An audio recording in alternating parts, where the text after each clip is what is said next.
The WTF Web Token Forwarding Protocol started as an East Denver project to help a very niche community of decentralized scientists.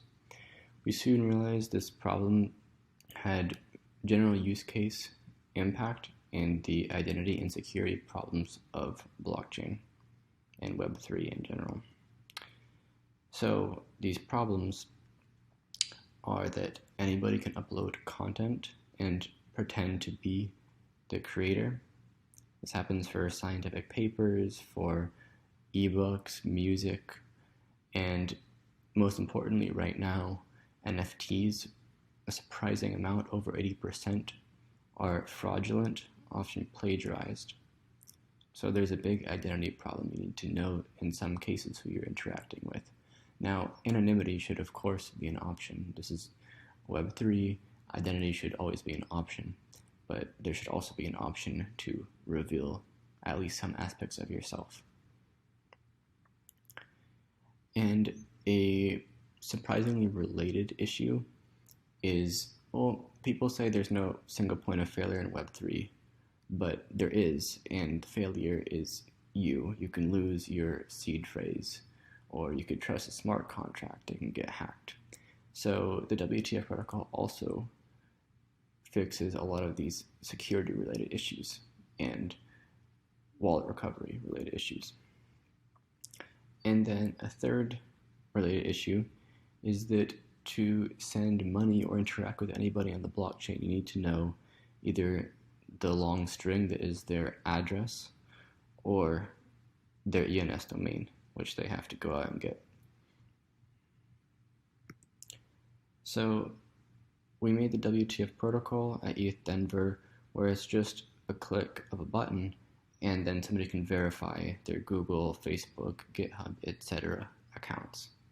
So I'll show a demo here.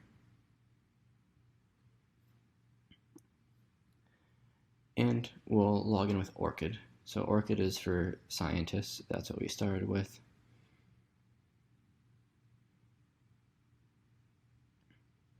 And because Web3 is all about owning your data, we're going to prompt you, of course, before you want this data publicly on chain. It's going to do 2 transactions to prevent front-running your ID. You don't want anybody to impersonate you. So under the scenes, it's actually verifying the RSA signature of ORCID's JWT.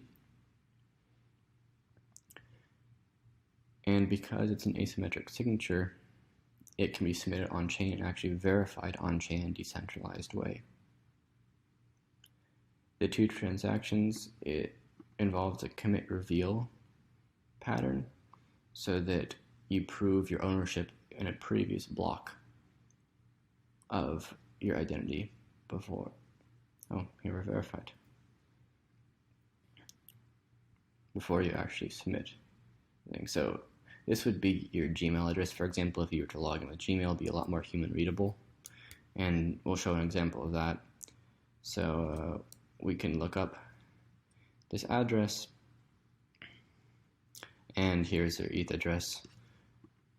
Actually, right now we're on Polygon testnet. We publish these contracts to Harmony, Polygon, Arbitrum, and a variety of incompatible chains.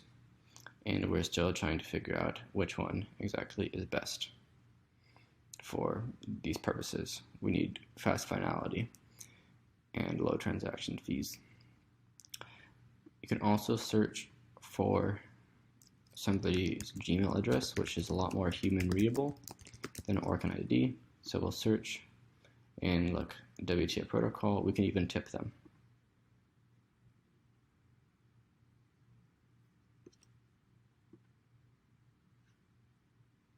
There you go, sent semantic to them just by looking at their email. So you don't need an ENS, and you certainly don't need this long address. You can just look by their email address and send them. And that has a variety of use cases.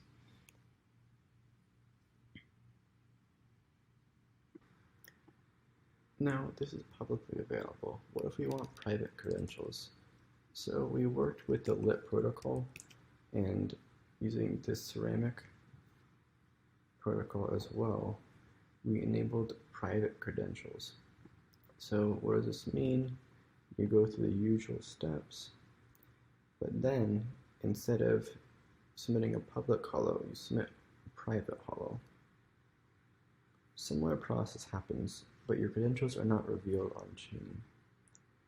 Instead, you're prompted to upload them on the lit protocol and ceramic. It's going to create a ceramic data stream linked to your decentralized identifier. So here you go. This is the full content of this private data. And you can see it includes your email address, name, and picture. And if you want, you can access gate this. So you can choose who has access to your data. So I'm going to revoke my access just for testing purposes. And IPFS is where it's actually stored because of ceramic. So ceramic has an interesting and very scalable way of using IPFS to store the content and depending on ceramic nodes. So then if we view the credentials again, well, we're not authorized to see them. So we successfully access gated these private credentials and chosen who can view them. So this is a Lego, you can say, for the future of decentralized identity, where we own our identities rather than any tech company.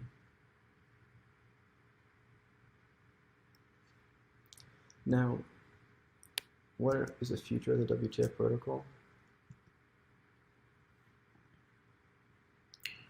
Security and wallet recovery are very present issues for blockchain that we can solve using this protocol, at least to some extent. So, not transferring ETH without two-factor authentication, or for that matter, any token, can secure your funds in case of any DeFi hacks.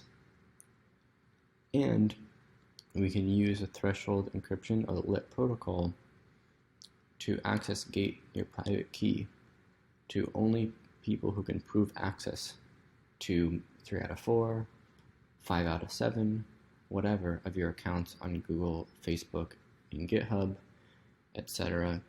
And 2FA is also something that we're working on using decentralized methods and even these Web2 identities via the WTF protocol.